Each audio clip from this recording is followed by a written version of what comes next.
We are diving into a psychological mystery that is literally hiding in plain sight. Why do so many people whose lives look completely, perfectly fine on the outside, feel entirely numb on the inside? We've all seen it. Honestly, a lot of us have lived it. It's that creeping sense that you're just going through the motions of a good life without actually inhabiting it. So, let me ask you something. When was the last time you felt genuine joy? Let that sink in for a second. If you are struggling to come up with an answer, psychology suggests you aren't actually experiencing a sudden mental health crisis.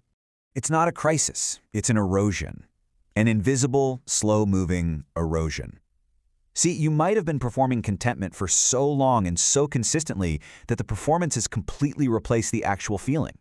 It's a fascinating, but honestly terrifying phenomenon. It's the exact moment the mask finally becomes the face. Section 1. The surface acting trap. When the display replaces the feeling. To understand how being fine turns into such a dangerous default, we have to look at psychologist Arlie Hochschild's concept of surface acting. This is when you display emotions you don't genuinely feel, just to meet social or professional expectations. She originally studied this in service jobs like flight attendants and retail workers, but today it perfectly describes that automatic, reflexive smile you put on when a coworker asks how your weekend was. You are faking an emotion simply to meet an expectation, and the psychological cost is huge. The problem is that the unspoken expectations of contentment are literally everywhere. We are constantly pressured to be broadly positive at the workplace, seamlessly happy within our family dynamics, casually upbeat among our friend groups, and of course, aggressively grateful on social media platforms. These expectations force us into a default presentation of okay, and it activates automatically before we even realize we're doing it. This creates a standing policy of fine. Now, the real danger here isn't that this performance is some intentional, insincere deception. Most people aren't trying to be manipulative at all. The danger is what happens when this display becomes a habitual standing policy. You start answering "I'm fine" as a pure reflex, and your actual internal feelings are never consulted. The presentation happens first, and the genuine emotion is completely left out of the equation. Section 2. Why fake smiles cost us. The science of real versus performed emotion. So, what is the actual measurable cost of this widening gap between what you express and what you feel? Well, researcher Barbara Fredrickson's broaden and build theory perfectly illustrates the divide between genuine emotion and performed emotion. Genuine positive emotion actually broadens your awareness and builds vital psychological resources over time. We're talking about things like social bonds, resilience, and creativity. But performed emotion, it does absolutely none of that. It just drains your energy. You literally cannot fake your way to resilience. Look at this energy allocation during performance.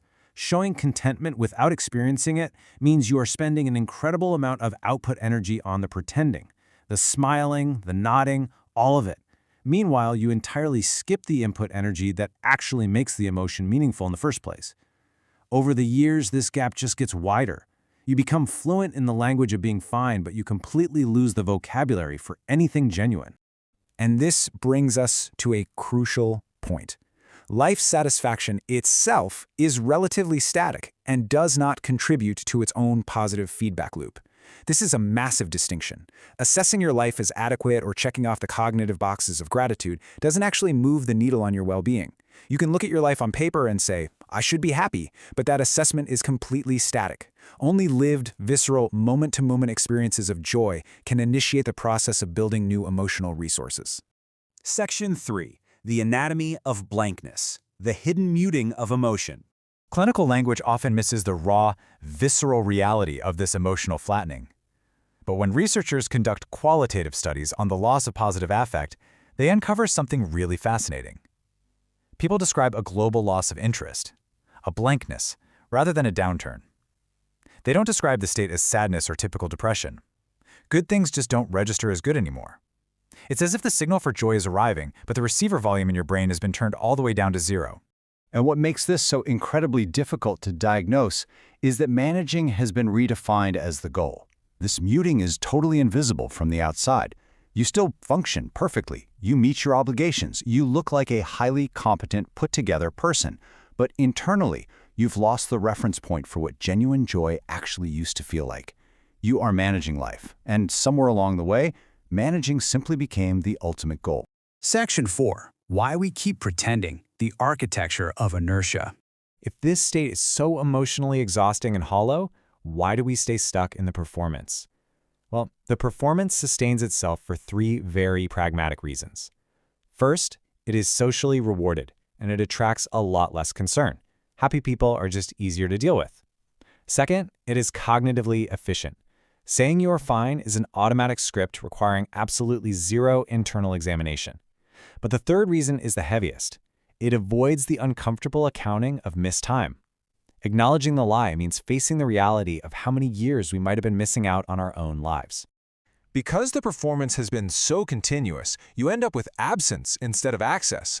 When a close friend sits you down and asks how you are really doing, years of continuous performance mean you don't even know how to check your actual state anymore. You reach inside to find the truth, and there is just absence instead of access. There's a longer pause, a moment of internal panic, and then you give the exact same fake answer. Section 5. Reclaiming genuine feeling, the path back to joy. So how do we actually break this circuit? The research strongly suggests that trying harder to feel happy is a massive trap. Forcing the emotion only produces a new layer of performance. Instead, the psychological recovery process is entirely behavioral. Step 1 is behavioral re-engagement with enjoyed activities. Just do things you used to genuinely love doing. Step 2 is reduced attention to the social display of emotions. Stop managing how you look while doing those things. And step 3 is tolerance for the uncomfortable gap between acting and feeling. You just have to sit with it until the real feeling returns. You have to understand that the gap is useful information. The fact that joy feels distant right now does not mean your capacity for it is permanently broken. It just means the conditions that allowed you to access it have been consistently missing. That gap between what you display and what you feel isn't a failure at all. It is incredibly useful information. It is an invitation to pay attention to what is actually happening, rather than to what the performance requires the happening to look like. You must let the performance stop long enough for the actual experiencing to start. This is an invitation to just let things happen, to allow yourself to feel whatever is actually there, even if it's messy or unphotogenic, without simultaneously managing the PR of that feeling for the outside world. Section 6. Conclusion. Dropping the act. To wrap up this explainer, we really have to recognize the massive, unrecoverable amount of our daily lives that gets quietly spent and lost in the gap between managing appearances and genuinely experiencing the world. The science clearly shows us that functioning is not the same as feeling. It's time to stop the audition. It's time to drop the standing policy of fine, because a messy, complicated, genuinely felt life is always going to be infinitely better than a perfectly managed blankness. So ask yourself, are you living your life or just managing how it appears?